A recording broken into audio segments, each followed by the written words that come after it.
Olá, que a graça do Senhor Jesus esteja com você mais uma vez. Estamos prontos para mais um dia, mais uma semana, começarmos estudando a palavra de Deus e assim saber o que Deus espera de nós para esse dia. Obrigado por sua companhia. Não se esqueça de se inscrever caso ainda não tenha feito e ao final de deixar o seu gostei ou não gostei, porque a sua interação conosco fortalece esse canal, ok? Milagres à margem do lago. Vamos ao verso para memorizar, que se encontra em Marcos capítulo 5, versículo 19, que nos diz assim, ó. Jesus, porém, não permitiu, ao contrário, ordenou-lhe, vá para a sua casa, para os seus parentes e conte-lhes tudo o que o Senhor fez por você e como teve compaixão de você. Uma das características do ministério de Cristo é sua compaixão por aqueles que sofrem. Jesus era totalmente incapaz de passar perto de alguém que está sofrendo sem fazer alguma coisa para minorar esse sofrimento. Alguma coisa sempre ele fazia a fim de trazer alívio àquele que estava sofrendo. O relato desse texto que nós acabamos de ler conta a história de um homem que estava possesso de uma legião de demônios. Segundo os historiadores, uma legião romana era composta de 3 a 6 mil soldados de infantaria. Havia muitos demônios naquele homem de tal maneira que o dominasse completamente. A Bíblia fala que ele se cortava com pedras, andava pelos sepulcros, tinha lá nos sepulcros a sua morada, era muito forte de maneira que ao colocarem sobre ele algemas, ele facilmente as quebrava, um homem temido, parecia um monstro. E Jesus encontrou com esse homem e o libertou. Depois que Jesus foi embora daquelas terras, que é a terra dos Gerazenos, diz a Bíblia que esse homem fez menção de ir com Cristo para onde quer que ele fosse. Afinal de contas, ele encontrou o seu Salvador.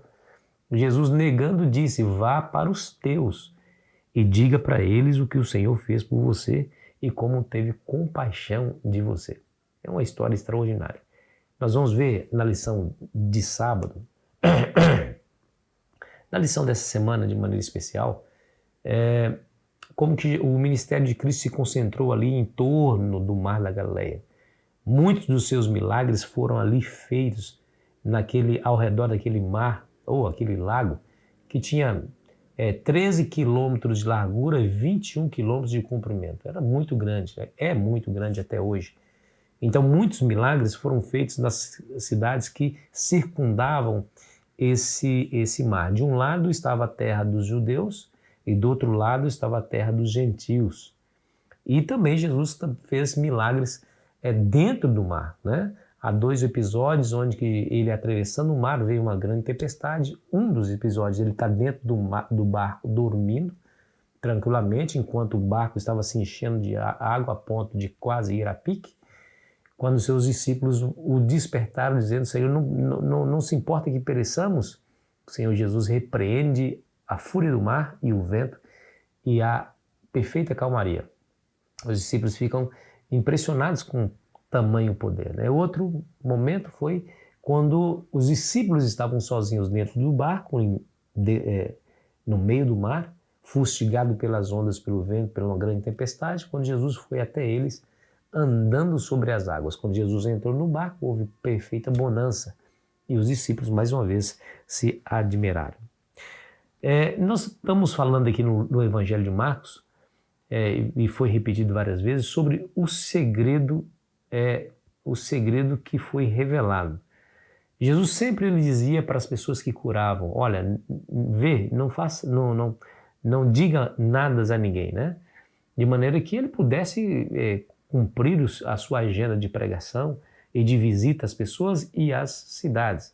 Mas as pessoas não se continham, falavam, publicavam aquilo que Jesus fez de bom na vida delas, de maneira que Jesus não podia nem mais entrar nas cidades por conta de uma grande multidão que o estava esperando. Ele ficava de longe e ali atendia as pessoas. O segredo messiânico, né? Essa é a expressão, o segredo messiânico. Jesus não queria que, a princípio, revelasse que de fato ele era o Messias. Porém, nós vemos nas histórias do capítulo 4 ao capítulo 6 que esse segredo é revelado a partir do que Jesus faz e dos milagres que ele opera. Ali, lendo essas histórias, nós percebemos quem é Jesus, né? Ele é o único capaz de acalmar uma tempestade, curar um endemoniado, curar uma mulher que simplesmente toca em suas vestes. Lembra dessa história? Simplesmente toca nas suas vestes e ela é curada. Ressuscitar uma menina e também alimentar 5.000 homens com alguns peixinhos e alguns pães e andar sobre as águas. Quando nós vemos esses relatos, nós percebemos que ele não é menos do que o próprio Deus que resolveu visitar os seres humanos, encarnou-se e andou entre nós. Então, nós perceberemos nessa semana como esse Deus encarnado, que teve compaixão da humanidade, desceu para justamente libertar a humanidade do seu cativeiro espiritual, né? Esse endemoniado que eu relatei representa toda a humanidade que está aí como presas desse inimigo voraz. Nós percebemos como o ser humano é quando está longe de Deus, mas totalmente nas mãos de Satanás, rebaixa ao nível mais baixo do que os próprios animais, né? E Satanás se deleita em ver o sofrimento da humanidade. E Jesus veio a esse mundo para nos libertar de tal sofrimento.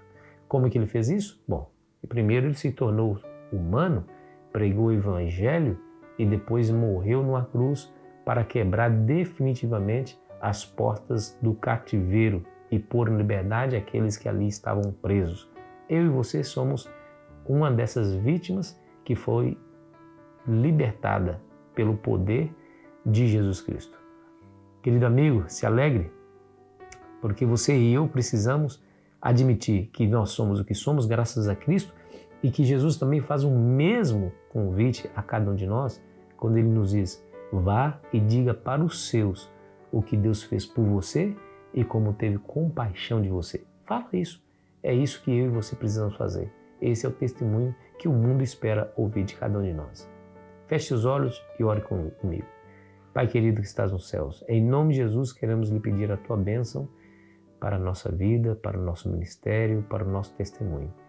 Nós louvamos o teu nome porque nos libertou do cativeiro do pecado, nos trouxe para a maravilhosa luz de Cristo. Hoje sonhamos com a eternidade, graças ao que o Senhor fez. Nos mantenha perto de ti, Senhor, com as nossas mãos ligadas às tuas, em nome de Jesus. Amém. Foi muito bom estar com você. Amanhã começaremos esse estudo. Eu fico esperando você ansiosamente. Aproveite bem o seu dia.